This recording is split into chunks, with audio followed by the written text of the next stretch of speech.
Oui, bonjour à tous bien-aimés, bienvenue sur Vie TV.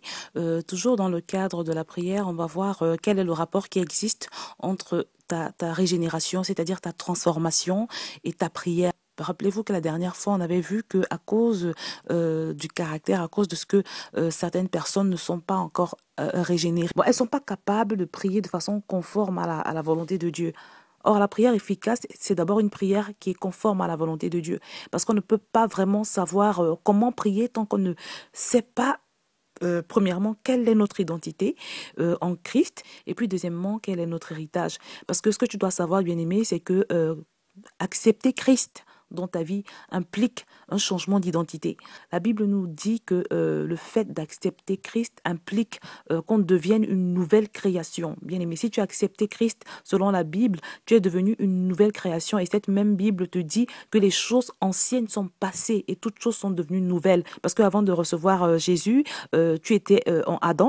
Le fait d'accepter Christ te permet de passer de la race d'Adam à celle de Christ. Adam, c'est l'homme pécheur. Adam, c'est l'homme qui est lié par le péché. Adam, c'est l'homme qui est privé de la gloire de Dieu, qui est privé de la présence de Dieu, qui est privé de la vie de Dieu. Et c'est ce que tu étais avant de connaître Christ. Et maintenant que tu es en Christ, tu es un homme nouveau. La parole de Dieu nous dit que ton vieil homme a été détruit.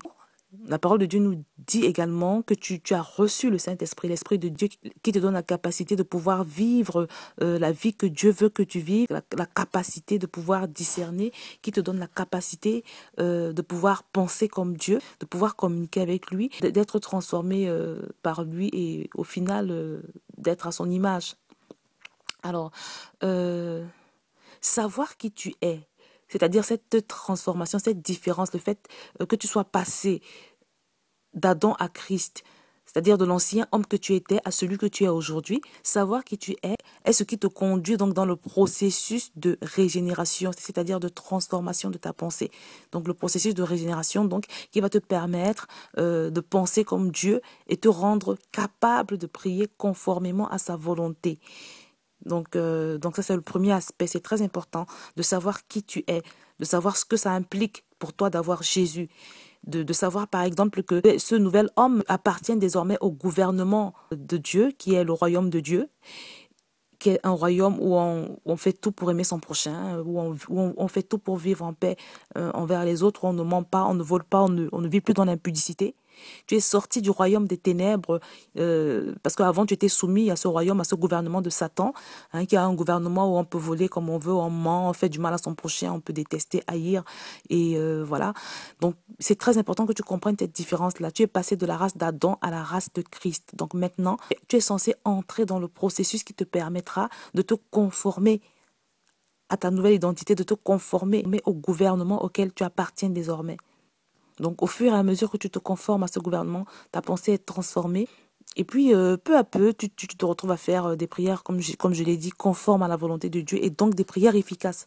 Le deuxième aspect concerne ton héritage. Bien aimé, tu dois savoir également ce qui s'est passé à la croix. Parce qu'il s'est passé quelque chose à la croix qui fait que tu as un héritage. Jésus, vous savez, tout ce qu'il a enduré à la croix, ce n'était pas en vain. Ce n'était pas juste pour l'histoire, mais ce que Jésus a vécu, en fait, c'était pour te faire un don, voilà, de justification, un don de guérison, un don de paix. Il a expérimenté l'angoisse, par exemple, pour que toi, tu puisses avoir la paix. Il a été rejeté pour que toi, tu ne sois plus jamais rejeté, pour que toi, tu ne vives plus jamais une situation de rejet. Il a connu l'humiliation pour que toi, tu sois épargné de la honte, de tout ce qui est déshonneur et tout ça, pour que tu puisses, au contraire, vivre l'honneur et la gloire sur cette terre. En fait, tout ce que Jésus a expérimenté sur la croix, c'était pour que toi, tu en sois épargné. Alors donc, toutes ces choses-là, la paix, la guérison, l'honneur, l'acceptation qui s'oppose au rejet, la justification, parce que Jésus a été condamné pour que tu sois justifié, toutes ces choses-là sont des faits, c'est des choses que tu as déjà. C'est très important que tu saches que ces choses-là, tu les as. Elles sont peut-être pas manifestes, peut-être que Satan, le voleur, est passé par là, il essaie de t'usurper ce que Jésus t'a déjà donné parce qu'il sait que tu ignores que tu les as, ces choses. Donc, bien aimé, c'est important que tu saches donc que toutes ces choses-là font partie de ton héritage.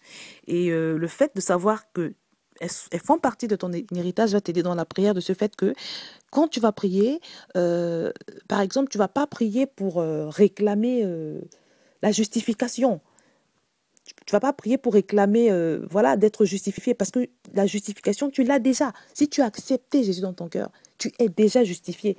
Tu vas pas prier pour avoir, je sais pas, la vie éternelle parce que tu l'as déjà, il est mort pour que toi, tu aies la vie.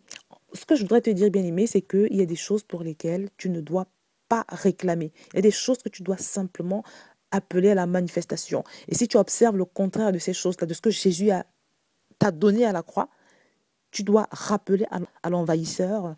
Par exemple, si tu es malade, tu dois rappeler à l'envahisseur qu'il est en infraction dans ta vie. Parce que la Bible nous dit qu'il a été meurtri pour que toi, tu sois guéri.